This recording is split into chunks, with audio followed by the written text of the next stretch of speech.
गो ਸਹੀਓ ਤੇ ਮਿੱਤਰੋ, ਮੈਂ ਤੁਹਾਡਾ ਆਪਣਾ ਵੀਰ ਮਲਕ ਬਸ਼ੀਰ, ਦੇਸ਼ ਪੰਜਾਬ YouTube ਚੈਨਲ ਤੋਂ। ਇਸ ਮਿੱਟੀ ਸਾਨੂੰ ਜਨਮ ਦਿੱਤਾ, ਇਹਦੇ ਆਲਣੇ ਵਿੱਚ ਚੁੰਝ ਖੋਲੀਏ। ਅਸੀਂ ਦੇਸ਼ ਪੰਜਾਬ ਦੇ ਪੁੱਤਰ ਹਾਂ ਤੇ ਪੰਜਾਬੀ ਸਾਡੀ ਬੋਲੀ ਹੈ।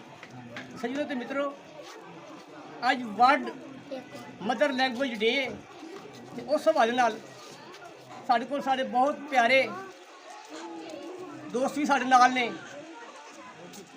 ਤੇ ਅਸੀਂ ਇਹ ਮੈਸੇਜ ਦੇਵਾਂਗੇ ਵਰਲਡ ਪੰਜਾਬੀ ਡੇ ਤੇ ਕਿ ਜਿਹੜੀਆਂ ਕੌਮਾਂ ਆਪਣੀ ਜ਼ਬਾਨ ਨੂੰ ਭੁੱਲ ਜਾਂਦੀਆਂ ਨਾ, ਉਹ ਰੁੱਲ ਜਾਂਦੀਆਂ ਵਾ। ਯੂਨੀਵਰਸਿਟੀ ਰਿਪੋਰਟ ਦੇ ਮੁਤਾਬਿਕ ਉਹਨਾਂ ਕੌਮਾਂ ਨੇ ਤਰੱਕੀ ਕਦੀ ਨਹੀਂ ਕੀਤੀ ਜਿਨ੍ਹਾਂ ਨੂੰ ਬੁਨਿਆਦੀ ਐਜੂਕੇਸ਼ਨ ਉਹਨਾਂ ਦੀ ਜ਼ਬਾਨ ਵਿੱਚ ਨਾ ਦਿੱਤੀ ਜਾਵੇ। ਚਾਈਨਾ ਦੀ ਮਿਸਾਲ ਤੁਹਾਡੇ ਸਾਹਮਣੇ ਹੈ। ਚਾਈਨਾ ਸਾਡੇ ਤੋਂ ਬਾਅਦ 'ਚ ਆਜ਼ਾਦ ਹੋਇਆ ਤੇ ਅੱਜ ਸੁਪਰ ਪਾਵਰ ਜਾ ਲੱਗਿਆ ਵਾ। ਅਸੀਂ ਹਮਲਾਵਰਾਂ ਦੀ ਜ਼ਬਾਨ ਬੋਲਦੇ ਰਹੇ ਹਾਂ।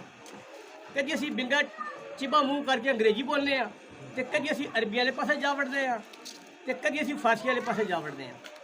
ਤੇ ਆਪਣੀ ਜ਼ਬਾਨ ਪੰਜਾਬ ਜਿਸ ਧਰਤੀ ਨੇ ਬਹੁਤ ਵੱਡੇ ਵੱਡੇ ਸੂਰਮਿਆਂ ਨੂੰ ਜਨਮ ਦਿੱਤਾ ਵਾ। ਦੁੱਲਾ ਭੱਟੀ, ਭਗਤ ਸਿੰਘ, ਊਧਮ ਸਿੰਘ, ਅਹਿਮਦ ਖਾਂ ਖਰਲ, ਜਿਨ੍ਹਾਂ ਨੇ ਅੰਗਰੇਜ਼ਾਂ ਤੋਂ ਲੈ ਕੇ ਮੁਗਲਾਂ ਤੋਂ ਲੈ ਕੇ ਅੰਗਰੇਜ਼ਾਂ ਤੱਕ ਆਡਾ ਲਈ ਰੱਖਿਆ ਤੇ ਆਪਣਾ ਸਿਰ ਨਹੀਂ ਨੀਵਾਂ ਕੀਤਾ, ਮੌਤ ਨੂੰ ਤੇ ਗਲੇ ਲਾ ਲਿਆ, ਲੇਕਿਨ ਦੱਸਿਆ ਕਿ ਪੰਜਾਬੀ ਪ੍ਰਧਾਨ ਨੇ।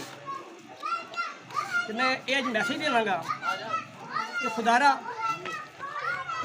ਪੰਜਾਬੀ ਈਸਾਈ ਹੋਵੇ, ਪੰਜਾਬੀ ਮੁਸਲਮਾਨ ਹੋਵੇ, ਪੰਜਾਬੀ ਸਿੱਖ ਹੋਵੇ, ਪੰਜਾਬੀ ਹਿੰਦੂ ਹੋਵੇ, ਆਪਣੀ ਕਲਚਰ, ਆਪਣੀ ਸਕਾਫਤ, ਆਪਣੀ ਤਹਿਜ਼ੀਬ, ਆਪਣੇ ਵਿਰਸੇ ਨੂੰ ਬਚਾਓ, ਇਕਮੁੱਠ ਹੋ ਜਾਓ। ਤੇ ਮੈਂ ਇਹ ਆਖਾਂਗਾ, ਮਾਂ ਬੋਲੀ ਭੁੱਲ ਜਾਓਗੇ ਤੇ ਕੱਖਾਂ ਵਾਂਗੂ ਰੁੱਲ ਜਾਓਗੇ। ਜੀਵੇ ਜੀਵੇ ਦੇਸ਼ ਪੰਜਾਬ।